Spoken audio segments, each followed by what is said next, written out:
In this lecture, we're going to be exploring our compassionate self-image. So we've talked about that we kind of need to replace our inner critic with something. Of course, we're not getting rid of the inner critic. We're just starting to listen to him or her differently. And the more that we sort of turn towards that inner critic with compassion, the inner critic can start to change the language that they're using. So in this way, we are creating our inner best friend, the one who's always got our back. And what this does is it activates our soothing system, our sense of safeness and feeling cared for. So as I mentioned before, the inner critic tends to activate our threat system, and that can become much bigger than our motivation system and our soothing system. So it means that we tend to be more hypervigilant. We can suffer more from stress and anxiety and fear and all of the hormones and that are associated or linked with those. So by starting to really create and grow and cultivate this inner best friend, we can grow our soothing system. So the way to do this is to start to build a compassionate image. And it's got some qualities like a wise mind. So a wise mind understands what it means to be human, understands that we all suffer. Everyone has pain, everyone has suffering. It's kind of, past experiences turned into wisdom. Your compassionate image would have strength and fortitude. It's got endurance. It's got tolerance. It can turn towards pain and suffering. It can also help to defend you and protect you when you need it. It's not a wuss. So some people sort of think that compassion is weak, but it's actually really strong, particularly when you start to live with compassion at your core. And of course, this compassionate image has great warmth and kindness. So if you don't have a strong sense of this, it's good to reflect back through your life and think about when you have felt warmth and kindness in your life. When have you experienced it? If you haven't experienced a lot with a human, maybe an animal, maybe you've had a pet that you dearly loved. So, or it might be a religious image from your childhood, or just something that you really connect with or resonate with.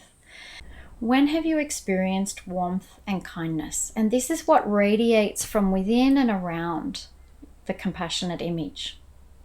And this compassionate image is non-judgmental. It never condemns us or criticizes us. And so it's good to sort of think about in these situations when your inner critic ramps up and is critical to yourself. You can ask yourself, would you say that to your best friend? So think about how you would speak to your best friend. When you're the best version of yourself, how do you speak to your best friend? So this was the breakthrough that I also had with my friend Meg when she was on the phone to me one day and berating herself. And I said, you wouldn't say that to your best friend. You wouldn't say that to me. Why are you talking like that to yourself? And she kind of suddenly got it. Oh.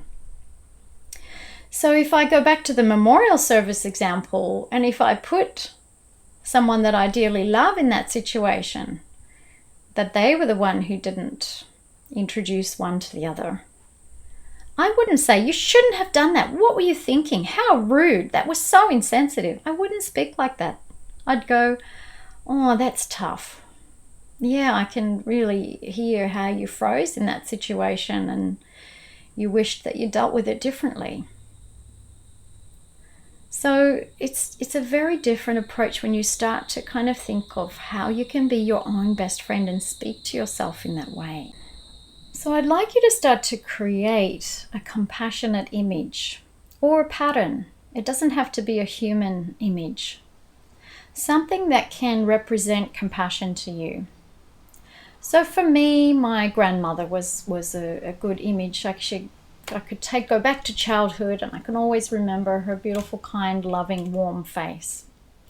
For a client of mine, it was a wavy piece of cloth, like this beautiful kind of flowing, thin piece of cotton that wrapped her in loving energy.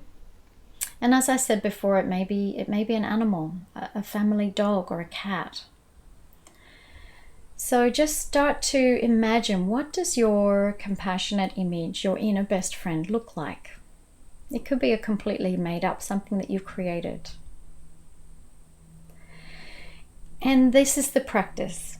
What does this compassionate image wish for you?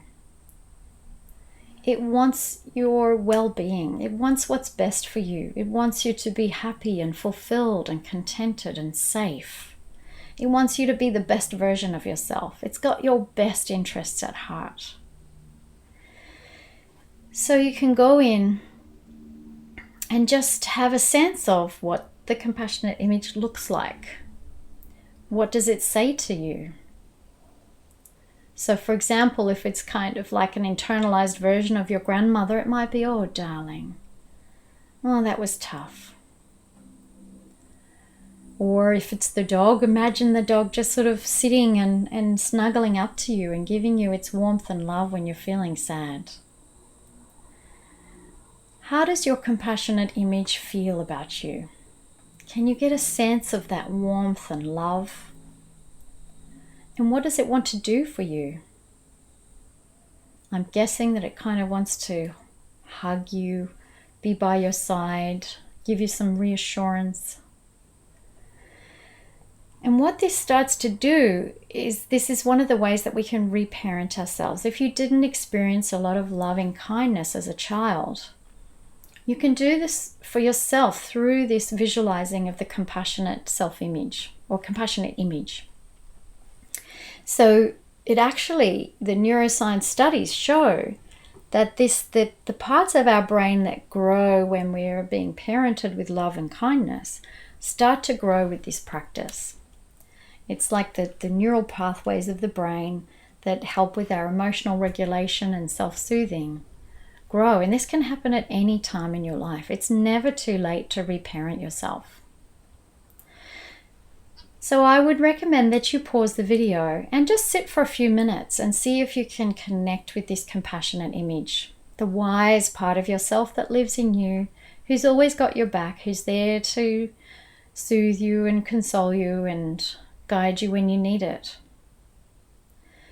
And when you come back from that, how do you feel about yourself now?